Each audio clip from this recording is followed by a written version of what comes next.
साथियों नमस्कार। Real news channel में आपका हार्दिक स्वागत है। देश की राजनीति में काफी उठापटक चल रही है। अभी 3 अगस्त को प्रधानमंत्री नरेंद्र मोदी जी ने महामहिम राष्ट्रपति जी से मुलाकात की और उसके कुछ घंटे बाद ही देश के गृह मंत्री अमित शाह महामहिम राष्ट्रपति जी से मिलने गए। देश में चर्चाओं का बाजार गर्म हुआ और सभी ज्यादातर ये कहने लगे कि सत्ता पक्ष जरूर कुछ बड़ा करने वाला है। उसमें कयास लगाए जा रहे हैं कि जम्मू कश्मीर को जो केंद्र शासित प्रदेश बना दिया गया उसको उसका पूर्ण राज्य का दर्जा वापस मिल सकता है या यूसीसी भी लागू किया जा सकता है, जिसको उत्तराखंड सरकार पहले ही लागू कर चुकी है, या वाइस प्रेसिडेंट के चुनाव के लिए भी मुलाकात की जा सकती है। तरह तरह की बातें उस पर चल रही हैं। अब आज संसद में वही माहौल बना हुआ है। एनडीए ने सुबह 9 बजे मीटिंग भी की है, तो कई चीजें अप्रत्याशित हो रही हैं। इसमें एक संभावना ये भी जताई जा रही है क्योंकि विपक्ष का दबाव इतना बढ़ा हुआ है कि सत्ता पक्ष के लिए बर्दाश्त करना मुश्किल हो रहा है। जिस तरीके से ऑपरेशन सिंदूर पर चर्चा के दौरान विपक्ष सरकार के ऊपर हावी हुआ और सरकार उन सवालों के जवाब नहीं दे पाई, और उसके अलावा ट्रंप बार बार भारत पाकिस्तान के सीज फायर का क्रेडिट लेते हुए बयान दे रहा है, और अब तो उसने भारत की इकोनॉमी को डेड इकोनॉमी तक भी कह दिया है। तो ये सारे दबाव तो केंद्र सरकार पर ही आने हैं। तो इसलिए जैसा कि प्रधानमंत्री नरेंद्र मोदी जी की कार्यशैली है कि वो कुछ अप्रत्याशित ऐसा करके दिखाते हैं जिसकी कोई सोच भी नहीं सकता हो। जिस तरीके से 2016 में नोटबंदी की घोषणा रात को 8 बजे अचानक कर दी थी, जिसके बारे में किसी का भी ध्यान नहीं था। तो प्रधानमंत्री जी इस तरीके के कार्य करने के लिए या आश्चर्य देने के लिए जाने जाते हैं। तो उसी तरीके का कोई सरप्राइज अभी भी आ सकता है। खैर, ये देश की राजनीति है, लेकिन हम एक दूसरे मुद्दे पर बात कर रहे हैं, और वो मुद्दा है कि वर्तमान राजनीति में बहुजनों की क्या पोजीशन है। बहुजनों के जो बुद्धिजीवी हैं या बहुजनों के नेता भी माने जा सकते हैं, वो कांग्रेस को अपना ठिकाना बना रहे हैं। उसके बारे में उनसे बात की जाए तो वो तरह तरह के बहाने बनाते हैं, लेकिन जो हकीकत है वो ये है कि शॉर्टकट से राजनीति या सत्ता का स्वाद चखना। बाबा साहेब ने कहा था कि दूसरे के महलों में किराए पर रहने के बजाय अपने झोंपड़े में मालिक बनकर रहना अच्छा होता है, और जब आप किसी के महलों में रहने जाएं तो अपने झोंपड़े को हटा मत देना। क्या पता महलों के मालिक आपको कब वहां से निकाल दें।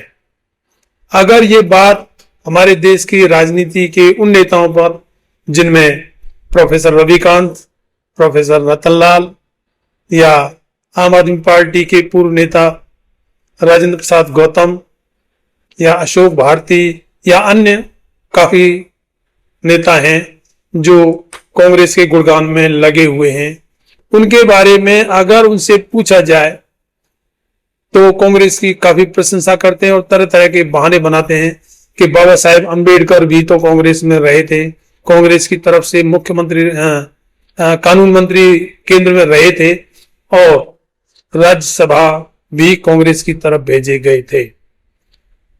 हालांकि ये बात सही है कि बाबा साहेब कानून मंत्री भी रहे और राज्यसभा भी कांग्रेस की तरफ से ही भेजे गए थे, लेकिन जब संविधान सभा के चुनाव हो रहे थे उस समय बाबा साहेब संविधान सभा में आना चाहते थे, लेकिन कांग्रेस के ही वरिष्ठ नेताओं ने यह कहा था कि बाबा साहेब के लिए संविधान सभा के दरवाजे ही नहीं, खिड़की और रोशनदान भी बंद कर दिए गए हैं, अब देखते हैं अंबेडकर कैसे संविधान सभा में आते हैं, जिसकी वजह से बंगाल के मुस्लिमों ने बाबा साहेब को वहां से जिताकर इसी जिद पर भेजा था कि बाबा साहेब जरूर संविधान सभा में जाने चाहिए।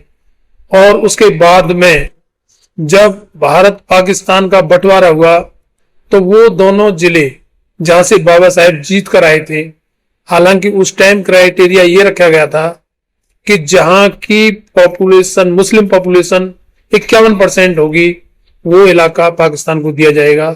लेकिन वहां की पॉपुलेशन 50% से नीचे होने के बावजूद भी वो दोनों जिले पाकिस्तान को दे दिए गए थे, जिसकी वजह से बाबा साहेब पाकिस्तान संविधान सभा के सदस्य बन गए थे। उसके बाद में बाबा साहेब दोबारा यहां से जीत कर आए थे। इसके अलावा और भी काफी चीजें देखने लायक हैं। कांग्रेस में बाबू जगजीवन राम सारी जिंदगी पूरी निष्ठा के साथ रहे, लेकिन जब उनका प्रधानमंत्री बनने की बात आई तो क्या कांग्रेस ने उनका साथ दिया? इसके अलावा फिलहाल जो कांग्रेस है, जिसको बदली हुई कांग्रेस वे लोग बताते हैं, उसमें उसके अध्यक्ष मल्लिकार्जुन खड़गे जी हैं और वरिष्ठ नेता हैं। क्या मल्लिकार्जुन खड़गे जी को मौका आने पर कांग्रेस प्रधानमंत्री बनाएगी? जो कभी भी नहीं हो सकता। कांग्रेस का इतिहास रहा है कि जब जब उसके मुसीबत उसके ऊपर आती है या उसका खात्मा होने की नौबत आती है, तब तब वो बहुजनों को याद करती है।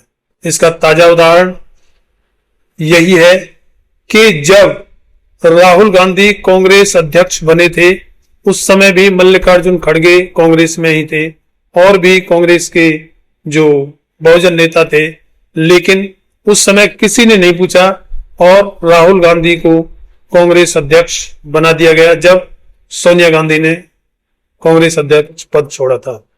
लेकिन राहुल गांधी जब तक कांग्रेस के अध्यक्ष रहे, कांग्रेस की हालत खराब होती गई और 45 सीट लोकसभा में लाने की स्थिति में पहुंच गई। जब देखा कि राहुल गांधी कांग्रेस का अध्यक्ष पद नहीं चला सकते, तो वो रिजाइन करके चले गए, कांग्रेस अध्यक्ष पद छोड़ दिया।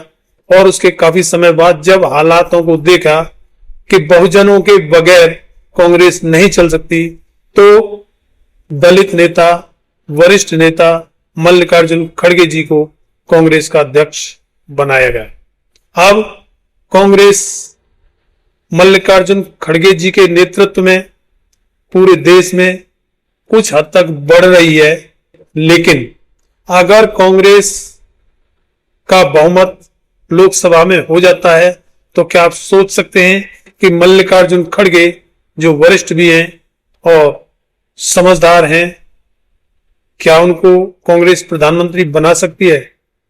ये आप अभी लिखवा लें कि कांग्रेस कभी भी किसी दलित नेता को प्रधानमंत्री नहीं बना सकती या किसी बहुजन नेता को प्रधानमंत्री नहीं बना सकती। कांग्रेस शुरू से ही मनुवादियों की पार्टी रही है। वो समय समय पर चाल तो चलती है, लेकिन अपना नेता किसी बहुजन को नहीं बनने देती है। दिखाने के लिए बेशक कांग्रेस अध्यक्ष मल्लिकार्जुन खड़गे जी हैं, लेकिन मल्लिकार्जुन खड़गे जी की कांग्रेस में कितनी चलती है, ये हम सभी समय समय पर उनको देखते रहते हैं। और दूसरी बात कि कांग्रेस में बहुजन नेता रहने के बावजूद भी अपनी कोई बात वहां रख नहीं सकते या उनकी कोई बात मानी नहीं जा सकती। जिस तरीके से कांग्रेस के कई प्रदेशों में सत्ता रही और अभी भी है, और वहां पर जहां बहुजनों के साथ में अत्याचार होता है, तो क्या खड़गे जी अपनी आवाज उठा पाते हैं? और कभी कभार अगर उठाते भी हैं तो क्या उनकी कोई बात सुनी भी जाती है? तो ये चीजें हमारे बहुजन नेताओं को सोचनी चाहिए, समझनी चाहिए। सिर्फ ये नहीं कि कांग्रेस बड़ी पार्टी है, पुरानी पार्टी है और उसका प्रचार प्रसार करने से कहीं ना कहीं कोई सीट तो मिल ही जाएगी।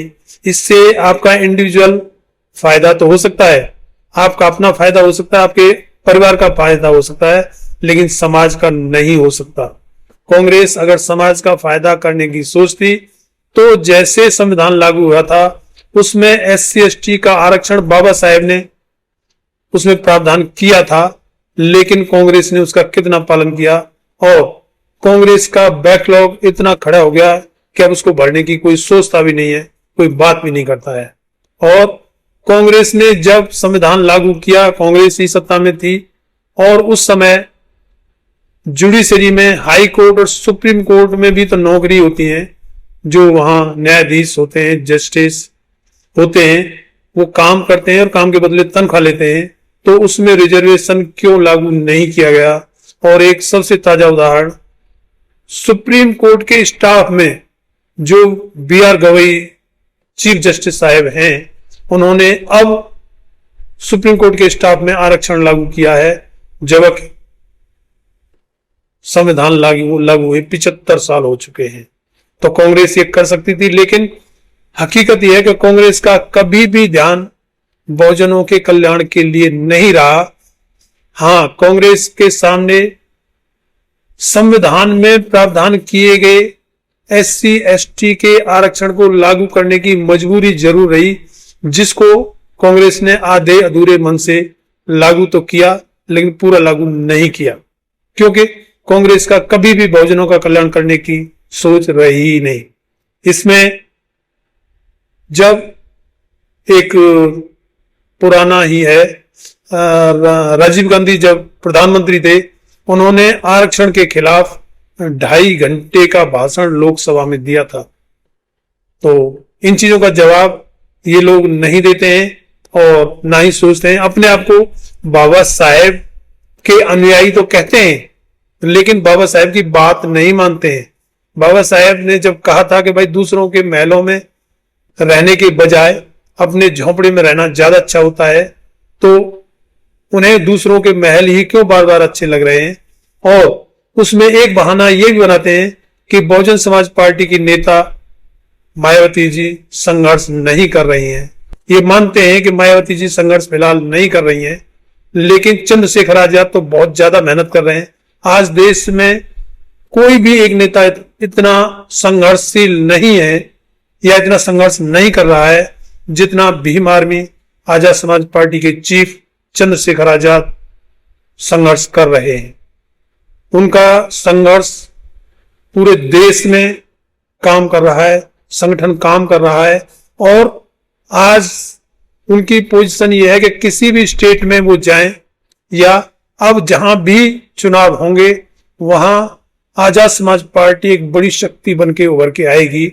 जब इतना संघर्षशील नेता आपके बहुजनों में है तो फिर आपको दूसरों के महलों में जाने की क्या जरूरत पड़ गई। सिर्फ बहाना बनाते हैं कि बहन जी संघर्ष नहीं कर रही। ठीक है, बहन जी संघर्ष नहीं कर रही, बहन जी का जो उम्र का भी तकाजा हो गया है और दूसरे EVM ने बंटा ढार किया है, वो बार बार कह रही हैं।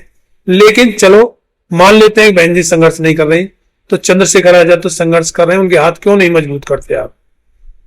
इसका मतलब साफ है कि ये लोग सिर्फ त्वरित तौर पर और अपने इंडिविजुअल फायदे के लिए कांग्रेस का प्रचार प्रसार कर रहे हैं और बाबा साहेब का नाम लेके बहुजन जनता को धोखा भी दे रहे हैं, क्योंकि बाबा साहेब की तो ये कोई बात मानते ही नहीं। जब बाबा साहेब ब्रिटेन से कम्युनल अवार्ड जीतकर लाए थे, कम्युनल अवार्ड को लागू कराया था, तो कम्युनल अवार्ड को खत्म करने वाले कांग्रेसी ही थे।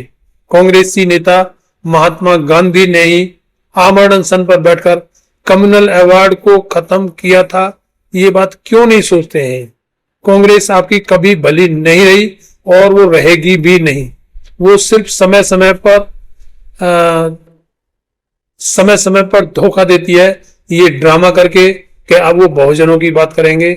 जैसे आगे के लिए भी बता देता हूं, जैसे ही कांग्रेस सत्ता में आ जाएगी, इन बहुजन नेताओं को एक एक सीट तो जरूर मिल जाएगी, लेकिन कहीं इनको उचित सम्मान या जहां के हकदार होंगे वहां इनको नहीं मिलेगा। अभी भी जो कांग्रेस की कोर कमेटी है उसमें कितने बहुजन नेता हैं, उनमें तो सारे मनुवादी ही बैठे हैं। जो कांग्रेस का सेंट्रल वर्क कमेटी है, जिसको कोर कमेटी कहते हैं, जो 23 आदमी है शायद अभी। कांग्रेस की कोर कमेटी में कितने बहुजनों का नाम है? शायद मल्लिकार्जुन खड़गे जी के अलावा मुझे नहीं लगता कि कोई बहुजन नेता उसमें शामिल हो।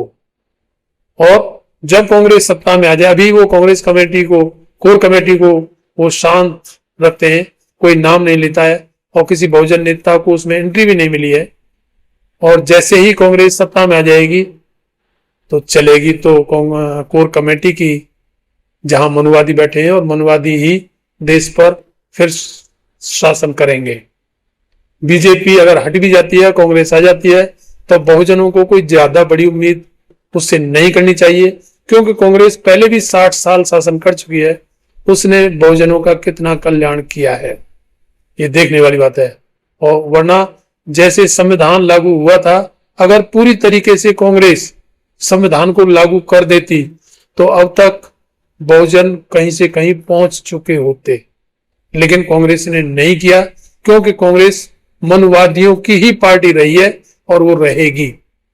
अभी पीछे कुछ सूत्रों से खबर आई कि प्रियंका गांधी ने कहा है कि अब समय आ गया है कि आरएसएस से सौदा किया जाए, यानी कि आरएसएस की ही दोनों पार्टियां हैं। कांग्रेसियों ने ही आरएसएस बनाई थी और कांग्रेस और बीजेपी में आपस में इस तरीके से समझो जैसे भारत और नेपाल देश आपस में मिले हुए हैं कि एक दूसरे के यहां वीजा लेने की जरूरत नहीं है। उसी तरीके से कांग्रेस और बीजेपी के मनवादियों के लिए आपस में एक से दूसरे दल में जाने के लिए किसी वीजा की जरूरत नहीं है, कोई विचारधारा बदलने की जरूरत नहीं, क्योंकि कांग्रेस की वही विचारधारा है जो बीजेपी की है। आज जो भी बीजेपी ने जो भी किया है अपने शासन काल में, वो सब कांग्रेस पहले कर चुकी है। बाबरी मस्जिद का ताला कांग्रेसी प्रधानमंत्री राजीव गांधी ने ही खोला था, जिसकी वजह से बीजेपी को मौका मिला और उसने मंदिर मस्जिद का इतना मुद्दा बड़ा किया, जिससे कि अब तक इतने साल बीजेपी शासन में है। उसके अलावा कोई भी ऐसा पॉइंट नहीं है जो बीजेपी ने नया शुरू किया हो। और ये आरएसएस की ही चाल रही है कि पक्ष भी अपना हो, विपक्ष भी अपना हो। जब मोदी को ब्रांड बनाना था तो राहुल पप्पू थे।